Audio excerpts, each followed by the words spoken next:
जय हिंद। नमस्कार। मैं आरपी सिंह आप सभी का बहुत बहुत स्वागत करता हूं हमारे एक विशेष खास प्रोग्राम में, जिसमें कि शिक्षा एक ऐसी चीज़ है उस पर हम बात करने जा रहे हैं। ये दिल्ली का नवयुग कॉन्वेंट स्कूल है। मैं अब मैं रिक्वेस्ट करूंगा मिस्टर मनोज कुमार जी से, जो कि करीब 27 वर्षों से शिक्षा के क्षेत्र में अलग अलग जगहों पे अपना नाम कर रहे हैं, और अब मैं उनसे रिक्वेस्ट करूंगा कि वो अपने विचार रखें। लेकिन एक बहुत बड़ा प्रश्न है जो कि अब हम और जगह भटकते हुए चलने की ज़रूरत नहीं है। अब मैं टू द पॉइंट क्वेश्चन पूछना चाहता हूं, क्योंकि समय बहुत होता चला जा रहा है और टेलीविज़न पे सबसे बड़ी चीज़ होती है कि समय की सीमा को ध्यान में रखा जाए। तो उसको ध्यान में रखते हुए अब मैं सीधे मनोज कुमार जी से ये प्रश्न पूछना चाहता हूँ कि डिस्टेंस एजुकेशन, जो कि आजकल काफ़ी पॉपुलर है, हर जगह आप बोर्ड में या अपने ऐड में, या जो 12th क्लास में इस समय हैं, या जो पास आउट भी हो चुके हैं, इवन जो हमारे बहुत से ऐसे स्टूडेंट हैं जो पास आउट हो चुके हैं और वो अपना ये प्रोग्राम देख रहे हैं, तो उनके लिए भी मैं ये आपसे रिक्वेस्ट करना चाहूँगा कि डिस्टेंस एजुकेशन क्या है और इसकी शुरुआत भारत में कैसे हुई और क्या है। नमस्कार। डिस्टेंस एजुकेशन, इसका अर्थ ये है कि हम लोगों को स्कूल जाने की ज़रूरत नहीं पड़ती है और हम सीधा एग्ज़ाम देने के लिए जाते हैं। इसकी जो शुरुआत है दिल्ली के अंदर 1962 के अंदर दिल्ली यूनिवर्सिटी ने की थी। 1982 के अंदर डॉक्टर भीमराव राष्ट्रीय मुक्त विश्वविद्यालय की स्थापना की गई थी और उसके बाद इंदिरा गांधी ओपन यूनिवर्सिटी दिल्ली के अंदर 1985 में स्टार्ट की गई थी। ये उन बच्चों के लिए शुरू की गई थी जो रेगुलर कॉलेज नहीं जा सकते हैं और घर बैठकर पढ़ना चाहते हैं। कई बच्चों की काफ़ी समस्याएं होती हैं जो कि रेगुलर कॉलेज नहीं जा सकते। उन बच्चों के लिए ये प्रोग्राम स्टार्ट किया गया था। इसके अंतर्गत क्या किया जा सकता है कि 3 साल आप अपना ग्रेजुएशन कंप्लीट कीजिए और उसके साथ साथ आप कोई भी काम अपना कर सकते हैं। इसके साथ साथ आपके कोई भी वर्क है, किसी भी तरह का स्किल एजुकेशन लेकर के जब आपके 3 साल पूरे हो जाते हैं तो आपके पास 2 डिग्रियां होती हैं। नंबर 1 स्किल एजुकेशन, यानी कि एक वर्क एक्सपीरियंस के साथ आप आगे फील्ड में कहीं पर भी जा सकते हैं। इसके अंतर्गत आप जो है डिस्टेंस एजुकेशन आज के दौर में हर जगह पर चल रहा है और इसके बहुत सारे फ़ायदे भी हैं। सबसे बड़ा फ़ायदा तो ये ही है कि आपको सिर्फ एग्ज़ाम देने के लिए जाना पड़ता है। जब आप एडमिशन ले लेते हैं, इसके अंदर आपको प्रिंटेड नोट्स, वीडियोस ये सब प्रोवाइड करा दिए जाते हैं और आप उनसे अपनी प्रिपरेशन कर सकते हैं। इसके अंतर्गत आपके टाइम की भी बचत होती है। जो टाइम आप बचा रहे हैं उसके अंदर आप और कोई काम कर सकते हैं। किसी की फाइनेंशियल प्रॉब्लम होती है, वो रेगुलर नहीं जा सकता है, वो अपना काम करके अपने घर का भी जो है बर्डन कम कर सकता है। इसके अंतर्गत आप काफ़ी सारे प्रोग्राम्स कर सकते हैं, काफ़ी सारे कोर्सेज कर सकते हैं। आप 3 साल का डिग्री के साथ साथ आप 3 साल का स्किल नहीं कर रहे हैं, आप एक साल के भी कोई भी कोर्स कर सकते हैं। तो इसके बाद 3 साल बाद आपके पास 2-3 कोर्सेज आ जाते हैं। जब आप कहीं पर भी जॉब के लिए जाएंगे तो आपका वेटेज बढ़ जाता है। अच्छा, मनोज कुमार जी, आपने डिस्टेंस एजुकेशन के बारे में बताया कि कैसे करें, और दूसरा आपने टच तो कर लिए कि बेनिफिट ऑफ डिस्टेंस एजुकेशन, जो मेरे दिमाग में भी आ रही थी कि हम उसको एक बार एक बेनिफिट के तौर पर, अगर आप बहुत शॉर्ट में फिर एक बार बता सकें कि डिस्टेंस एजुकेशन के फ़ायदे क्या हैं। इसमें सर सबसे बड़ा फ़ायदा ये होता है कि टाइम का यूटिलाइजेशन किया जा सकता है। हर बच्चा जो है अपने टाइम का अलग अलग इन्वेस्ट कर सकता है। ग्रेजुएशन के साथ साथ जो है आप कोई भी स्किल्स कर सकते हैं। 12th के बाद आपको ये डिसीजन लेना होता है कि आपने क्या स्ट्रीम लेनी है, बीए लेना है, बीकॉम लेना है, या बीबीए लेना है, या बीसीए लेना है। ठीक है जी, आप ये करते जाइए। उसके साथ साथ आपका जो दिल करे साइड में एक्टिविटीज़ कर सकते हैं और किसी भी कोर्स में पार्टिसिपेट किया जा सकता है। बहुत बहुत धन्यवाद मनोज कुमार जी, क्योंकि हर बच्चा एक रेगुलर कोर्स में नहीं जा पाता, या बहुत से ऐसे लोग हैं जो उस समय नहीं आगे पढ़ पाए, लेकिन आज उनके मन में जो आशा है वो बहुत अच्छी पढ़ाई आगे जा कर के डिस्टेंस एजुकेशन से कर सकते हैं, जैसा मैंने आपके बात से समझा।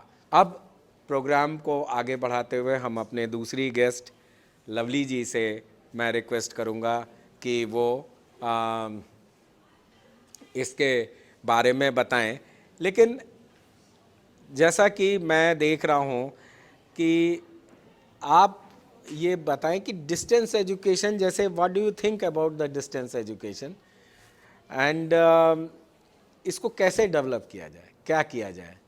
Thank you so much sir. पहले तो आपने मौका दिया इन सबके बीच में आने का, इनकी प्रॉब्लम सॉल्व करने के लिए।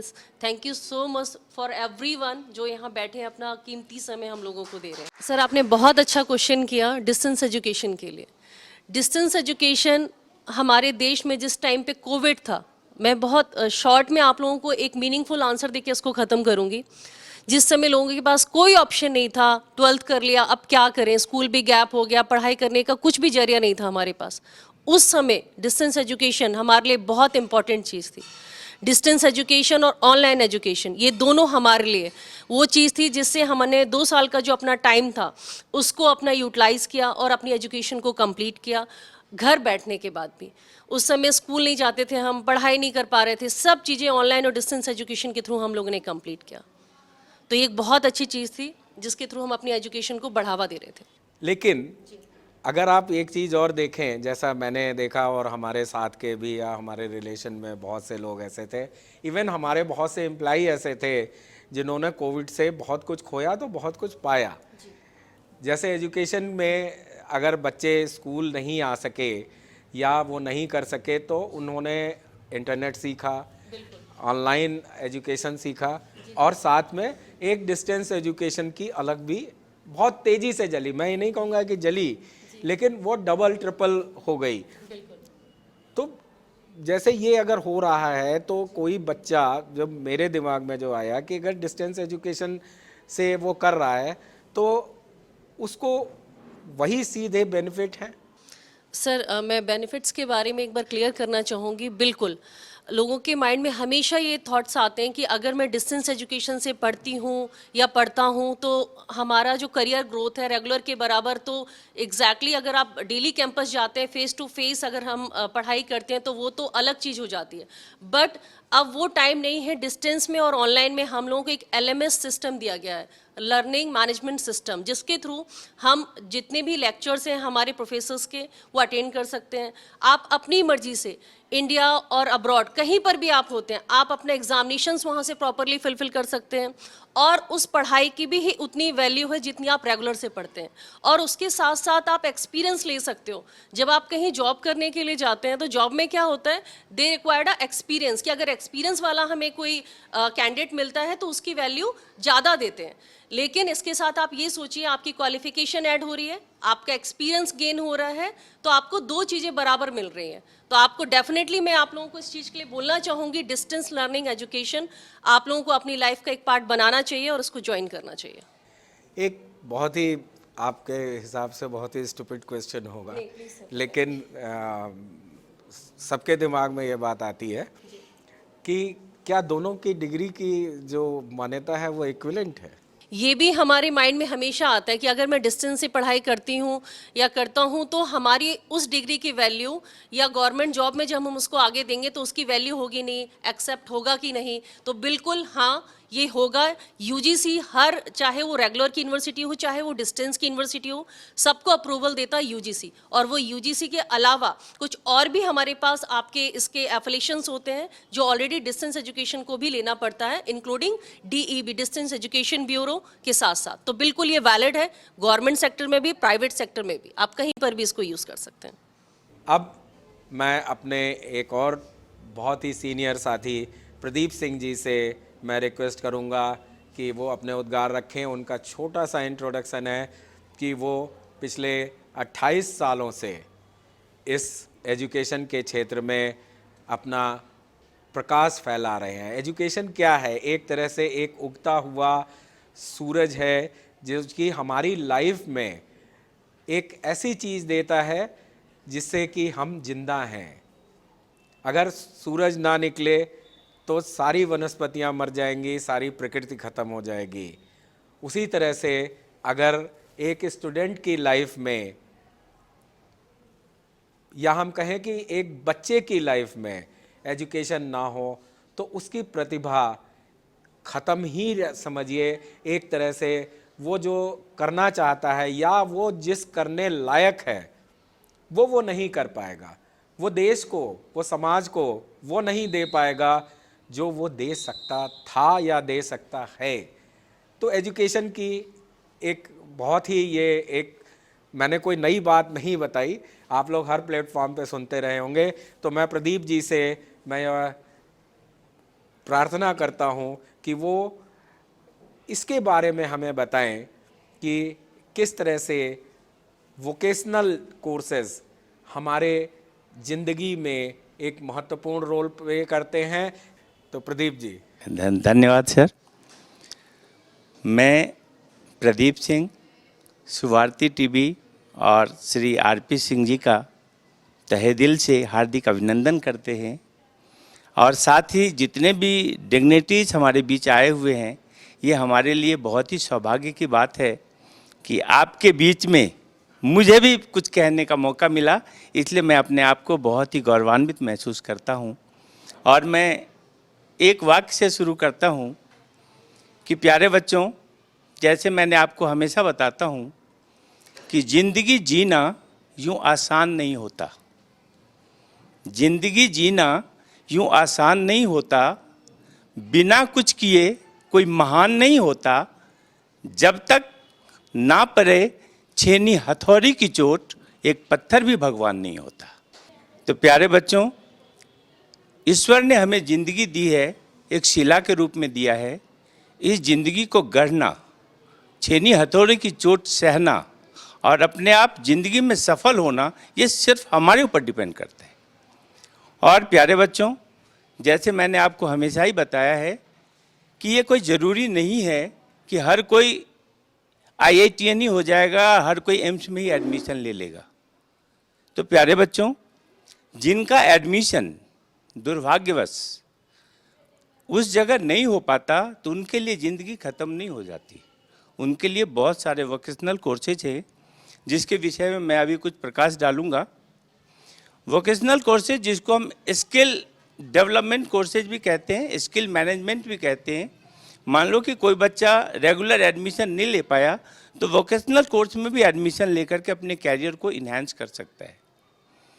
जैसे आप डिप्लोमा इन इंजीनियरिंग कर सकते हैं, डिप्लोमा इन फॉरेंसिक साइंस कर सकते हैं, diploma in welding, carpenter and Turner के रूप में कर सकते हैं, डिप्लोमा इन फोटोग्राफी कर सकते हैं, डिप्लोमा इन डिजिटल मार्केटिंग कर सकते हैं, एटसेट्रा एटसेट्रा। बहुत सारे फील्ड हैं जिसमें आप डिप्लोमा करके अपने कैरियर को इन्हांस कर सकते हैं।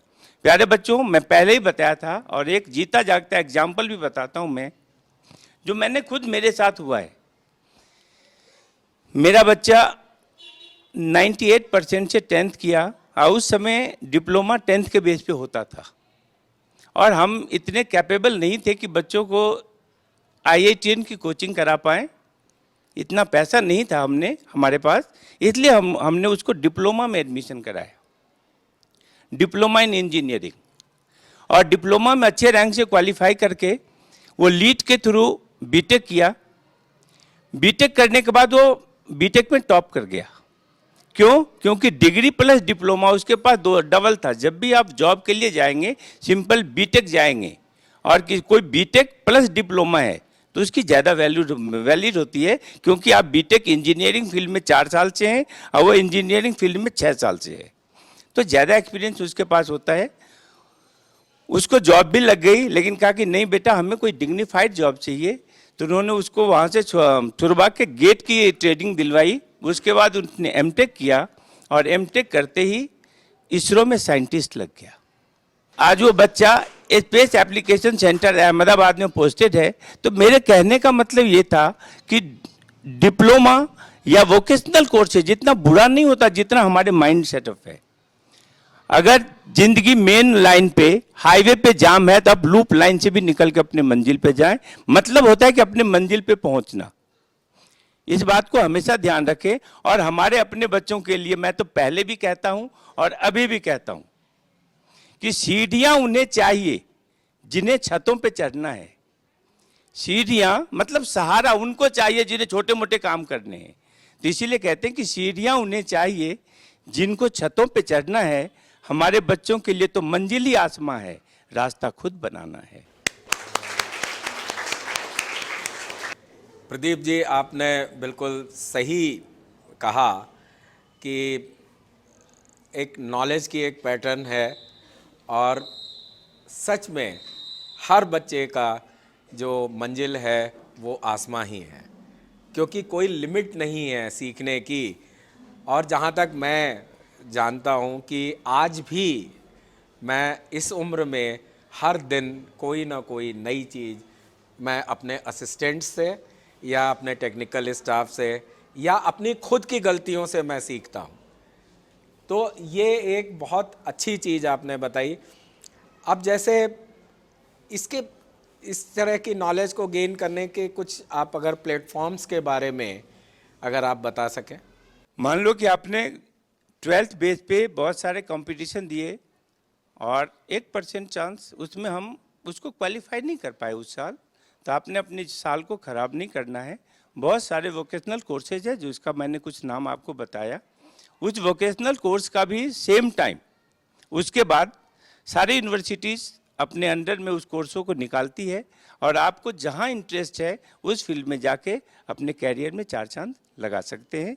ये अपॉर्चुनिटी है। वोकेशनल कोर्स भी हमें स्किलफुल बनाता है, हमारे अंदर हमारी क्वालिटी को एडिंग डायमेंशंस करता है। इसीलिए अगर नेगेटिव आपके मन में है तो उसको छोड़ेंगे और ज़िंदगी में आगे बढ़ो। चलने का नाम ज़िंदगी है, रुकने के बाद पानी में भी बदबू आ जाती है बेटा, इसलिए ज़िंदगी में हमेशा चलते रहना चाहिए। रुकने के बाद तो पानी में भी बदबू आ जाती है और गंगा जल जो है, क्योंकि वो अनवरत रूप से बहता रहता है हिमालय से लेकर के, और जब तक सागर में नहीं मिलता तब तक गंगा जल हम कहते हैं कि वो अगर वर्षों रखा जाए तो भी वो साफ़ है, वो पीने लायक है और पूजनीय है।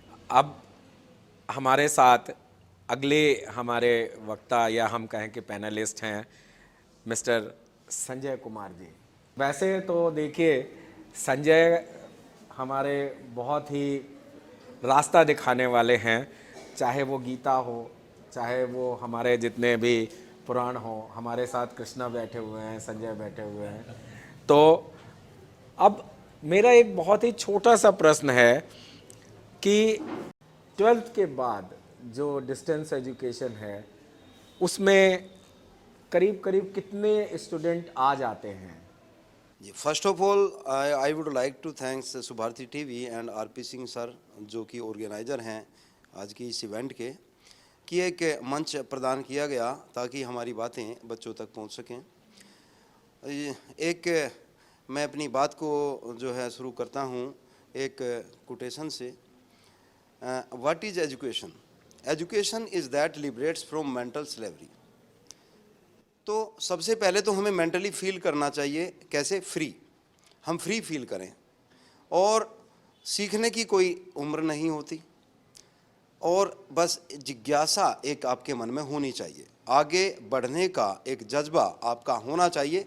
अगर आपके सामने एक जज्बा है, एक जुनून है आप में कुछ कर गुजरने का, तो हालात कैसे भी हों, तो आपके मुख से क्या निकलना चाहिए कि शायद इस हालात में एक बात अभी बाकी है, कुछ अलग करने का अंदाज अभी बाकी है, और जगमगा उठते हैं जुगनू जब सितारों की तरह, शायद इस अंधकार की वह रात अभी बाकी है। आपके अंदर कुछ कर गुजरने का जो जुनून है वो आपको आगे बढ़ाता है। इट डजेंट मैटर आप किस फील्ड से बिलोंग करते हैं, आप ह्यूमैनिटीज़ से हैं, आप साइंस से हैं, कॉमर्स से हैं, क्या आपके पास स्ट्रीम है, इट डजेंट मैटर।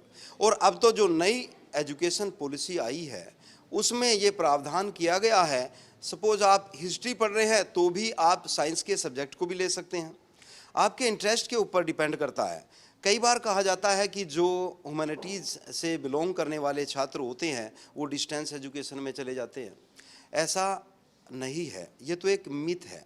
ये आपकी अंदर की जो एक इच्छा है कि आप क्या करना चाहते हैं लाइफ में, एक आपका इंटरेस्ट है कि किस फील्ड में आप बेटर हैं, तो इट डजेंट मैटर कि आप एक इंजीनियर बनना चाहते हैं तो आप एक कवि नहीं बन सकते, बिल्कुल बन सकते हैं, एक राइटर नहीं बन सकते, बन सकते हैं। हमारे सामने ऐसे बहुत सारे एग्जांपल्स मिल जाते हैं कि जो एक ऐसे फील्ड के हैं, टेक्निकल फील्ड के हैं, लेकिन वो कुछ ऐसा कर गुजरते हैं जिनके बारे में आप पहले सोचते हैं कि ये इनका तो फील्ड होगा नहीं, लेकिन ये तो सब एक है कि आपको करना क्या है, सोचना, एक अच्छी दिशा में आगे बढ़ना, एक little push in the right direction can make a great difference. आपको फैसला लेना है कि हमें कुछ करना है, और डिस्टेंस एजुकेशन, वोकेशनल एजुकेशन और स्किल्ड एजुकेशन आज इसके लिए एक बेटर प्लेटफॉर्म है। आप जो है अपनी हालात के अकॉर्डिंग, सपोज कोई ऐसा बच्चा है कि उसको घर में फाइनेंशियली सपोर्ट करना है, तो वो क्या करेगा? क्या वो रेगुलर एजुकेशन ले पाएगा? नहीं। तो उसके सामने विकल्प क्या है?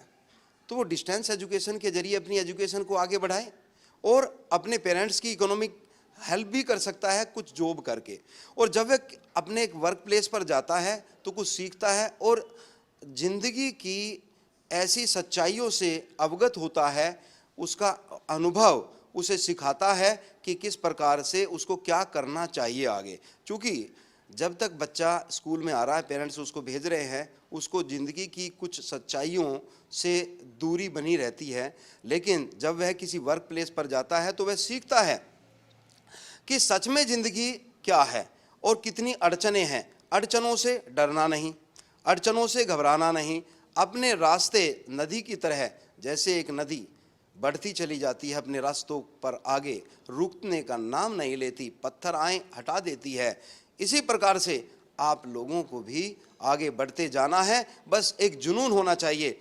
और थैंक्स करें आप आज की इस नई एजुकेशन पॉलिसी को कि वो आपको एक अवसर दे रही है, एक मौका दे रही है कि आप डिफरेंट फील्ड में होकर भी आप कुछ डिफरेंट फील्ड का ज्ञान प्राप्त कर सकते हैं, आगे बढ़ सकते हैं और अपनी ज़िंदगी को संवार सकते हैं। जी संजय जी, मेरा एक आपने बहुत अच्छी बात बताई, अब ये था कि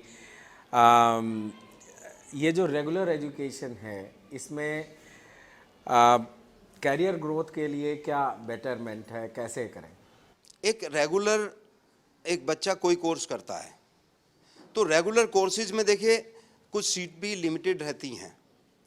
यूनिवर्सिटीज़ में जो सीट्स हैं वो कॉलेज कितने हैं, उसमें यदि किसी बच्चे का नंबर नहीं आ पाता है तो उसे मायूस होने की ज़रूरत नहीं है। उसे ये नहीं है कि भाई मेरे रास्ते अब बंद हो गए हैं, नहीं, रास्ते, एक रास्ता बंद होता है तो दूसरा रास्ता खुलता है, तो उसे आगे चलकर ऐसे रास्तों में, ऐसे कोर्सेज में चले जाना चाहिए। कोई स्किल्ड एजुकेशन का प्रोग्राम कर लें, 6 मंथ के भी प्रोग्राम है, 1 ईयर के प्रोग्राम है, वोकेशनल एजुकेशन में चले जाएं, कहीं पर अप्रेंटिसशिप के लिए चले जाएं। तो अपनी ज़िंदगी को संवारने के रास्ते बहुत सारे हैं और मौके का लाभ उठाकर उसे आगे बढ़ते रहना चाहिए, और फिर आगे कभी अवसर मिले तो उसको उन कोर्सेज में जाकर अपनी एजुकेशन को और आगे बढ़ा लेना चाहिए। मैं बच्चों की ओर से कुछ लाइनें गुनगुनाना चाहूँगा। कल हमारा है, कल हमारा है, कल हमारा है, कल हमारा है।